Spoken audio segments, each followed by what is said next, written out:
What's happening, YouTube? It's Simon 466 Cards, and today we're going to talk about whether or not GameStop acquiring collectors and PSA makes sense at the financial and corporate level. I first heard about this from Neo Cards and Comics, friend of the channel, and apparently it's been a theory that's been floating around ever since PSA partnered up with GameStop to accept submissions, and it was discovered that Nat Turner is on the board of GameStop. And so Neo talked about some of that stuff in his video, but he didn't really dig into the annual reports or financial statements, and that's what I'm going to do today to see if the numbers make sense. So let's take a look to see what GameStop is actually worth. So as of November 29th, 2024, at the end of the day, the company was worth $13 billion, right? That's a big number. And that would suggest that they have quite a bit of money to actually spend on an acquisition. So that's the first bit. Second bit, how much actual cash do they have on hand? And that number is $4.2 billion as of their Q2 2024 report, which was on August the 3rd, 2024. So there hasn't been any news about them acquiring anybody since then and using any of that money. So I'm going to assume 4.2 billion is roughly the amount of money that they have on their books as of now.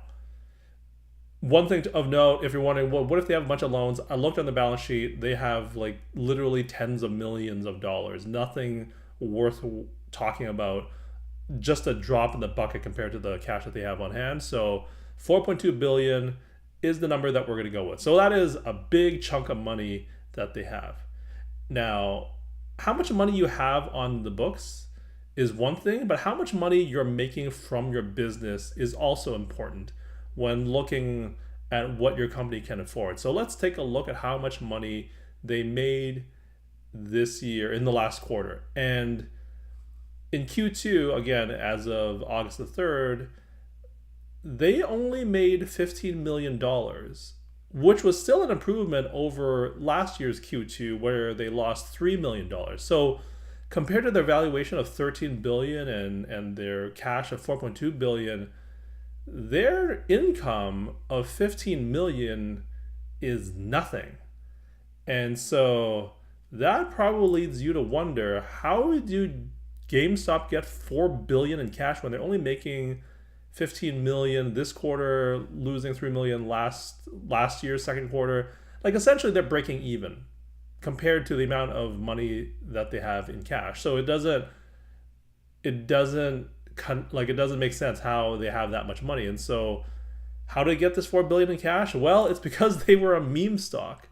And what GameStop did was, at one of their recent peaks where the value of the company jumped up a lot as a result of being a meme stock, and then there was like a second meme rally because of this guy Roaring Kitty, they raised a bunch of money. They did an equity raise or an equity offering when the valuation was extremely high and outside of its norm, and they took that or used that to their advantage by raising a bunch of money and selling shares and getting more than $2 billion out of the deal.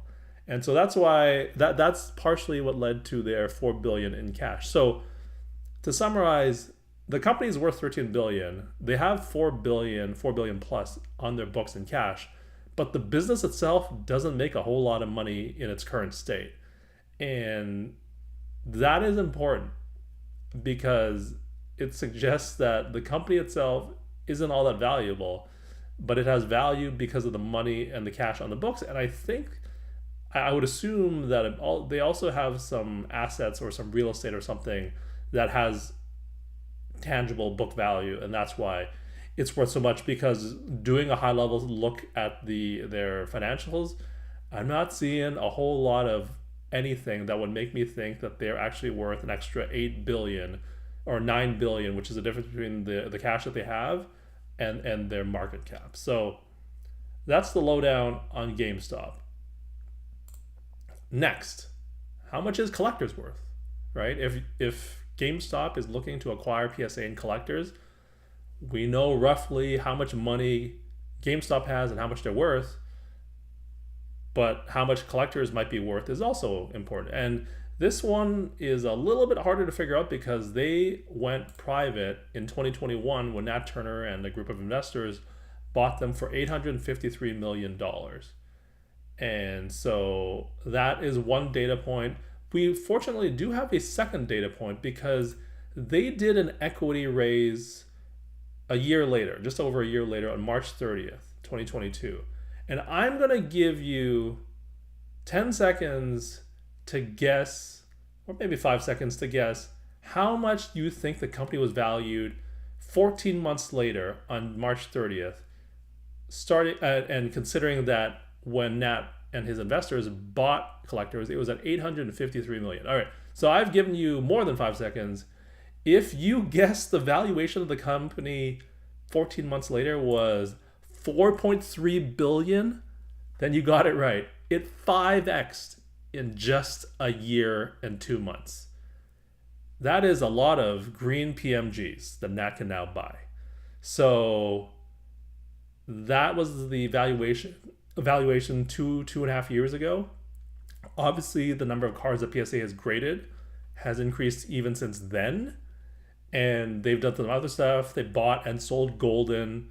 They bought SGC. They've done a bunch of stuff. And I would say that given the trajectory since 2022 and the fact that the growth has continued through the bubble bursting in the hobby after the pandemic, I would assume that this number is even higher now. The valuation is probably, I don't know, just a guess, maybe 6.5, 7 billion.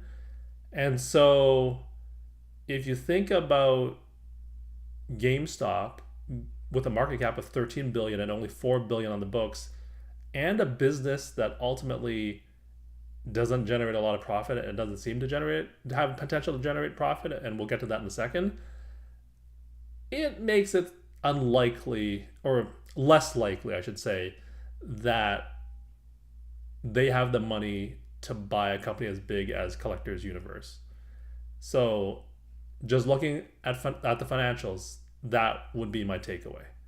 And you can see here in this press release, a year later, it says the company said its revenue and EBITDA, which is earnings before interest, taxes, depreciation, and amortization, doubled year over year.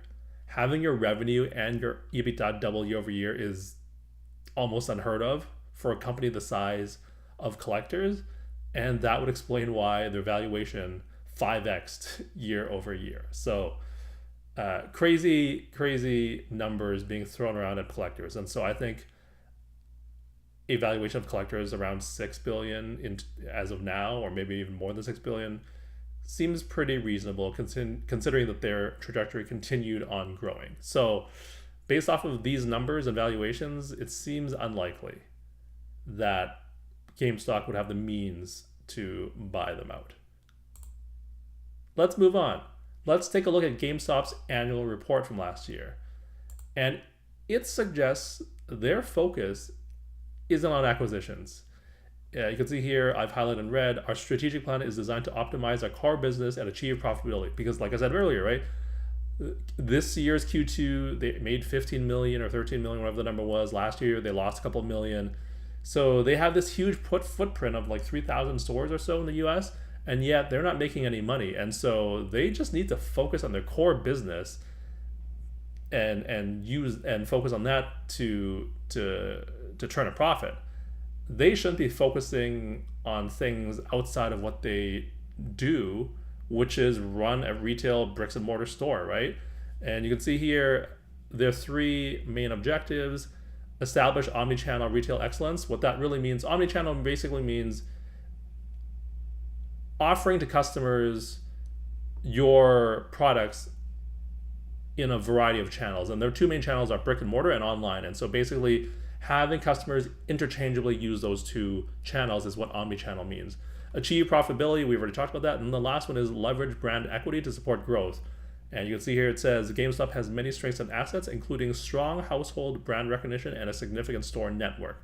So they're basically saying we're brick and mortar.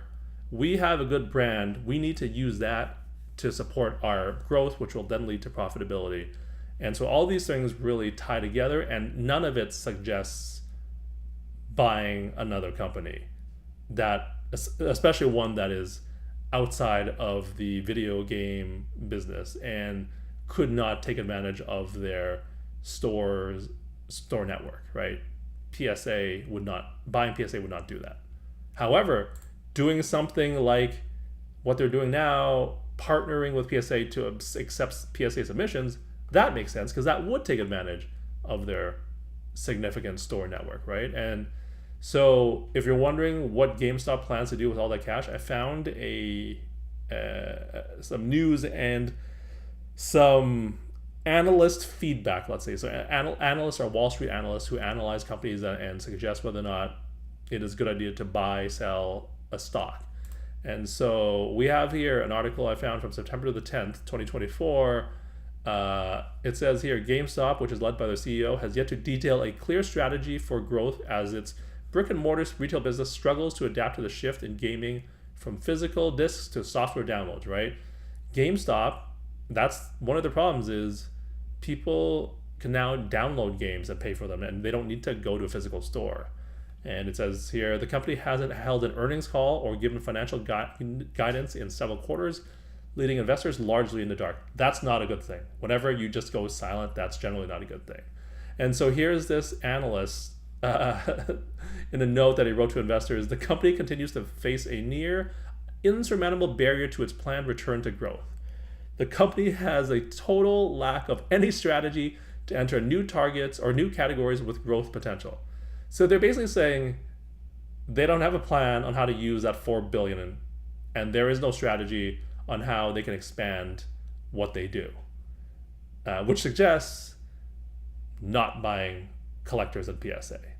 And then furthermore down here, the CEO says they want to focus on achieving profitability, and his plan to achieve that was to operate a smaller network of stores with higher value items. And when you think about using their network of stores with higher value items, that means things like selling wax, that means things like accepting PSA submissions. That is the thing that makes sense, and not buying collectors in PSA.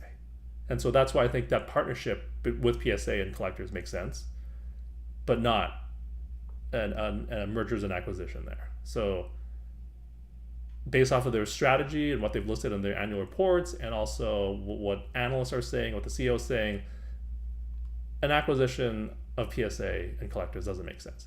One last thing. Sometimes it's worthwhile to snoop around what jobs are listed on a company's website. And so I looked on the GameStop website to see all of the headquarters accounting and finance jobs that are listed. And there's only 5. One is for VP of Business Operations, one is Manager of Indirect Tax, Senior Manager of Indirect Strategic Sourcing, an Investor Relations, Public Relations Manager, and a Senior Indirect Tax Accountant. If you're looking to buy a company for $6 or $7 billion, chances are you might be looking to stock up on a couple more finance and accounting people to work your way through that in preparation of that. And I don't see anything that suggests that they are looking to add to their finance and accounting staff. And so if you combine all of these things together, the job postings would suggest nothing's happening from an acquisition perspective. The CEO's remarks and the Wall Street analyst remarks suggest they're not looking to acquire a company that has nothing to do with what they specialize in. If we look at the annual report, it also suggests they're focusing on their own profitability and their own core business. And the valuation compared to collector's valuation, it doesn't seem to make a whole lot of sense. So if I throw this all together, I would say it seems unlikely. It seems very unlikely that collectors is going to be bought out by GameStop. So that's my take on it from a finance and strategy corporate level point of view. Let me know in the comments down below whether or not you agree with my analysis here. As we sometimes do on the channel, we preview the next video, and next time around, we're going to talk about college cards and whether or not that the only reason that college cards don't have hobby value is because they have athletes in college uniforms and with college logos, and that is the only reason they don't have a long-term hobby value. True or false? I have an opinion, as you may have probably guessed, and I will share that with you in the next video. Thank you as always for listening and watching. I'll talk to you all soon. Cheers.